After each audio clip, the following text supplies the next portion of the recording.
Okay, folks, this is Tracy Jones. She's running for Iowa House and House District 94 out of Davenport.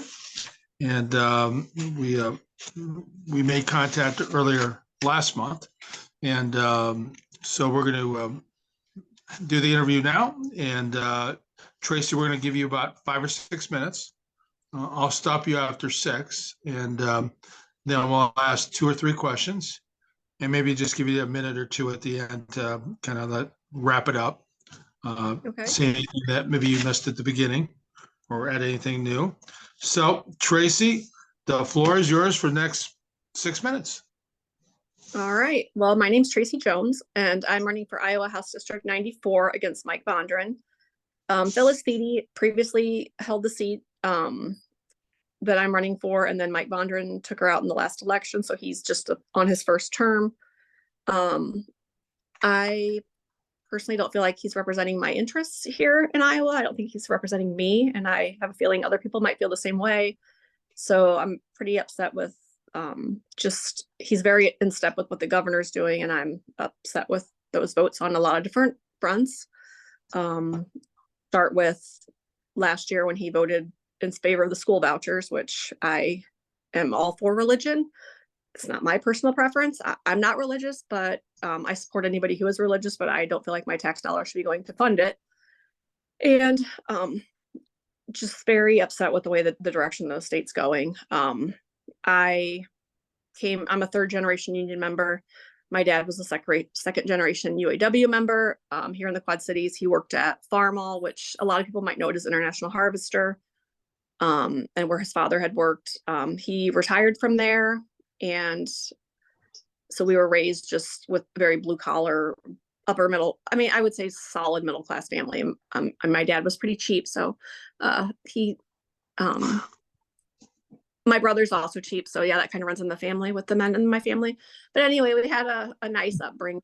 And it's just not possible anymore in this world that we live in now.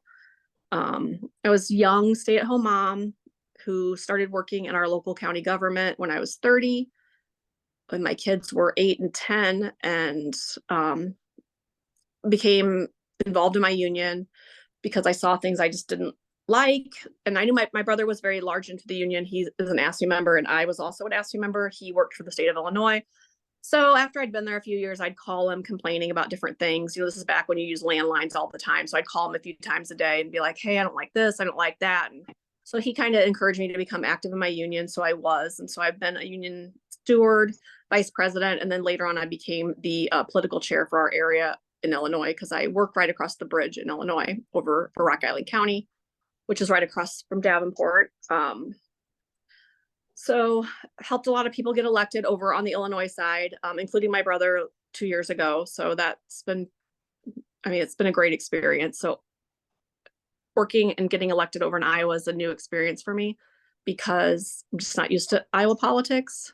But everybody here has been super supportive. The Scott County Dems have been very, very supportive, and they're really excited. And so we've been meeting once a week, just going over different things and just things that I've experienced over in Illinois. And so the Illinois people are kind of helping since I've helped them. So we kind of have a big coalition right now. Also, when my brother was running, we have an older sister who wasn't raised with us. Our mom died when I was 1 and my brother was 8. My older sister was 11. She's our half sister. We have the same mom, but not the same dad. And after our mom died in 1972, she went to live with her dad and we went to live with ours. And through my brother running, I became involved in some women's rights issues because of what was going on with abortion rights. And at that time, our sister sat us down and explained to us that our mom died in July of 1972, and she had actually sought an abortion because she had a complicated pregnancy and the doctor had told her she would die. So she was a single mom, had just recently been divorced from my father, and it wasn't my father's baby. So she had to try and save money as best she could as a single woman. You know, she wouldn't be able to get a credit card or anything like that. And by the time she was able to save enough money and go to New York, she was just at 24 weeks. So she was denied and came home and died about 2 weeks later. So just discovering all of that, of course, made us even more passionate about getting my brother elected. And just, we want to help our mom's memory live as best we can and just basically her death, shouldn't be for nothing, if that makes sense. We never talked about our mom. We weren't really allowed to. I mean, it's not, nobody said we couldn't, but nobody encouraged it, I guess would probably be a better way of saying it. So just, we're trying to make the biggest difference that we can, and help as many people as we can. I'm kind of even prior to this, I was always very involved in our community. Any rallies I try to go to, I've organized lots of rallies, and so just very interested in any causes for groups that are marginalized, basically. Black Lives Matter, the LGBTQ community, just different things. So I just like to stay involved in our community. So, and I have 2 dogs that are staring at me right now that I just walked, literally. They're through the screen, or through the glass door there in our kitchen. And we have a lot of cats, and my children I'm an empty nester. They've grown and moved away. My son lives in Tokyo. He's a high school teacher in Tokyo. And my daughter lives in Austin, Texas. And they're both pretty happy. I have really good kids, and they are activists in their own rights in their own areas. So.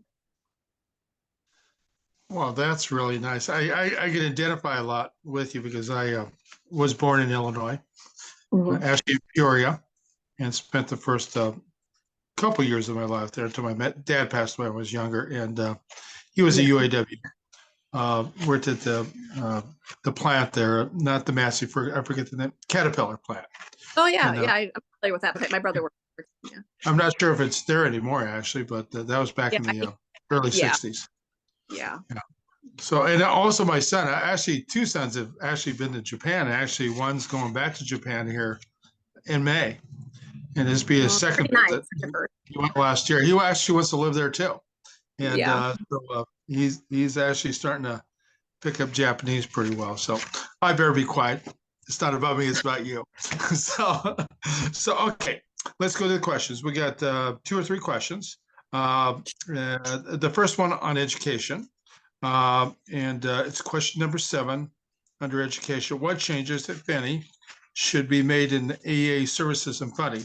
Now, when we asked you this question, they didn't have the legislation through the pike. And of course, the governor signed it last week, I believe, earlier last week. And so now it's the changes have been made.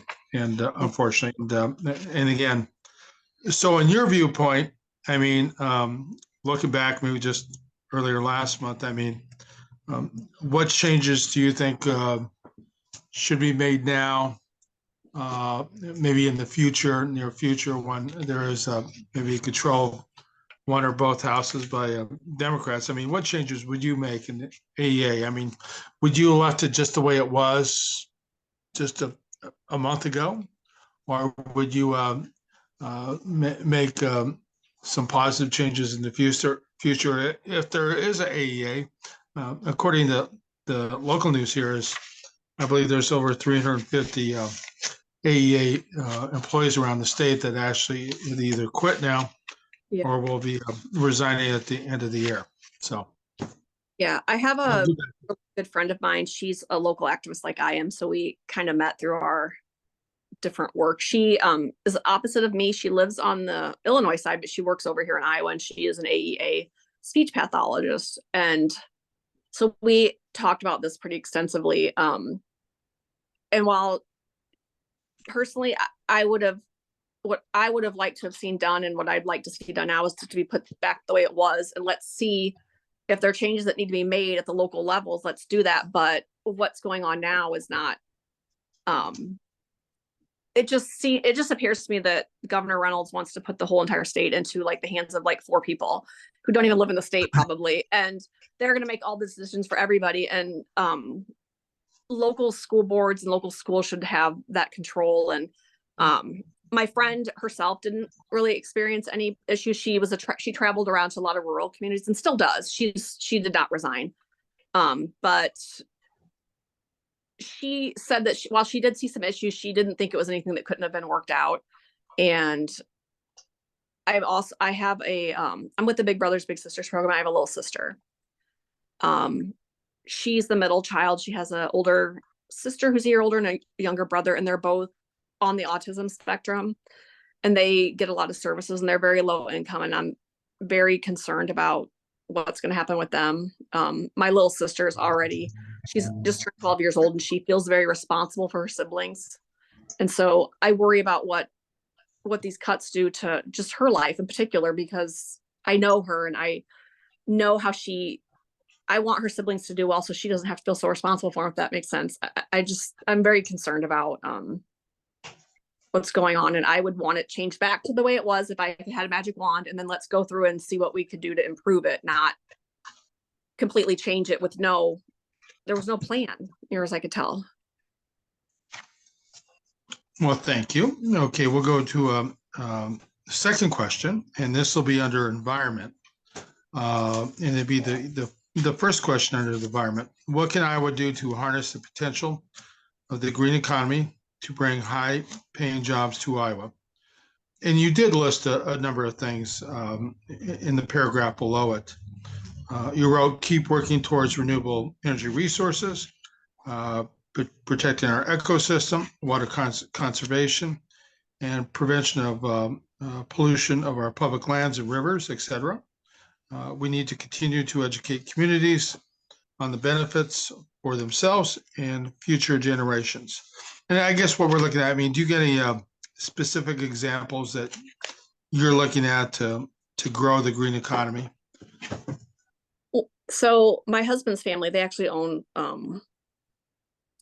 my husband's a Democrat, and so is his mom. She was a school teacher here, actually in Bettendorf, Iowa, and she lives right by us. But so we drive, we go see them every so often, although they don't invite me over anymore, because last time they asked me what I wanted to do when I retire, I said I wanted to get rid of all the Republicans. So I haven't been invited over for a couple of years. But what I always notice when I drive through Iowa is there's so many windmills everywhere, but we have like none around here. I'd like to harness some of that wind power here locally, because you don't see any around here at all. And I realize it's not rural here, but we have a lot of rural areas, and something that I don't know if this necessarily has to deal with it, but I would love to see some type of transport, like mass transportation or high-speed rail or something, so we wouldn't have so many cars on the interstate, and people could get jobs, like in Iowa City or whatever, if they lived. It's just, we've been working so long to get high-speed rail from just the Quad Cities to Chicago, and it's like going nowhere. And it seems like Iowa's the one holding it up, according to what I hear from my Illinois politicians. Now we have approximately 2 minutes remaining.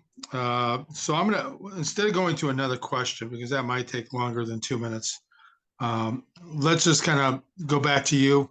I mean, is there anything you like to close out with? I mean, talk a little more about your story, talk about some key issues that you're supporting or opposing, or a little more about your campaign.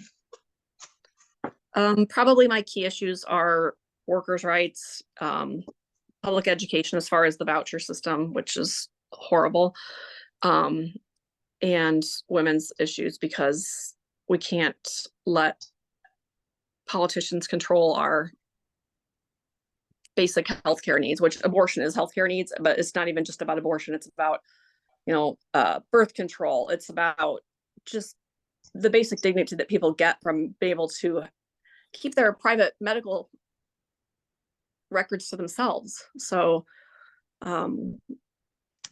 last night somebody asked me at the fundraiser, and it was a union person. He wanted me to rank like workers' rights and women's rights, and which one do I want more? And I said, you can't rank these things because they're all so very important. I mean, obviously, as far as women's rights, it'd be nice if everybody was in a union, because women would make the same, and then you wouldn't have that. But women having access to their own reproductive health care decisions has nothing to do with workers' rights. That's just, they're totally separate issues, and they're both just equally as important to me.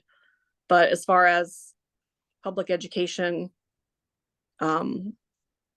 I'm very, very concerned about the voucher system. I was last year, but then of course, with all the stuff going on with